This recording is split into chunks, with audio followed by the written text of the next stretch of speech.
Hi, Larry. Hey, Graham. Hi, my name is Graham Resnick. I'm a filmmaker, writer, director, sound designer, and I started working with Larry Fessenden about 10, 15 years ago through my friend Ty West, who I grew up with, and have done a lot of sound design with on his films. And he was producing Ty's films at the time, and Ty introduced me to Larry. Larry produced my first feature, and we've written together on several projects. My name is Larry Fessenden. I'm a filmmaker. I run Glass Eye Pix, which is an independent production company out of New York. We make indie movies, a lot of scary movies as well. I got a call to audition to write this video game. And I called my pal Graham Resnick because Graham's a gamer. And while I thought I could offer something to the idea of writing this multi-branching story, I knew that I would want Graham's expertise as a lover of gameplay, since I guess games were started. So and just as a lover. And as a lover, yes.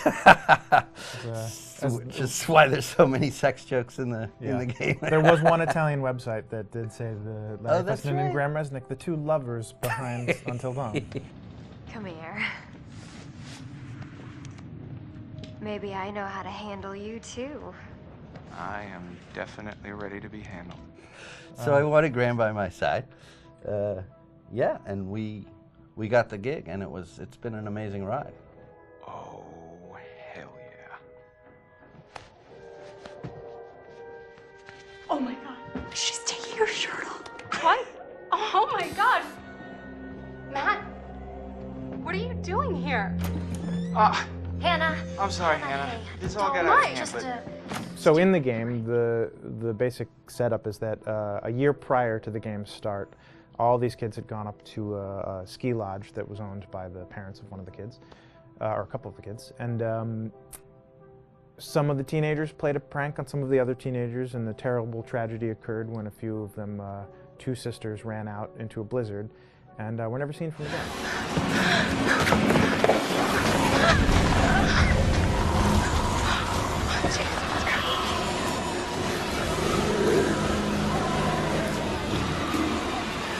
So now, a year later, this is kind of torn apart, this group of friends. They've gone through some trials and tribulations in the past year. The brother of the two girls has had a lot of psychological issues, and to kind of help him cope and help them all get over it, they all returned to the lodge a year later, back up on the mountain. And the idea is to get over it, but... the healing does not begin. Yeah, and these kids are all trying to find themselves. They've been through a trauma, but in general, they're just teenagers trying to figure out who they are. So they're all kind of falling into the patterns, the stereotypes, the characters they see on TV and in the movies. I think we were very interested in taking genre tropes and kind of making them sort of refresh them.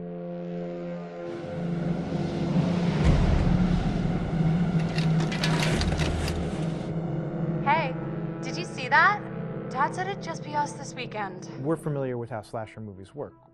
Most people have seen some horror movies, and we have established notions and preconceptions about the roles of the players in horror movies and how they talk and how they get killed and how they have sex. And to bring you into the game that way and then subvert a lot of those expectations was kind of our goal. They're haunted by some incident that happened in their past, which I think you pretty much figure out that that's going to have a role in their interaction. Yeah, so I think what was fun was we take some sort of stock characters and we try to give them some shape, but at least at the beginning they're recognizable in the way of groups of friends. There's the jock and the bitchy girl and the rivalries between everyone. And oh my gosh, and really fun characters too. Like we just had so much fun living in the minds of these characters through writing the script. What do you think? Jesus! It was fun. I think we were looking to get that kind of banter that you see both in movies, but also that you absolutely have with friends, and sort of those inside jokes.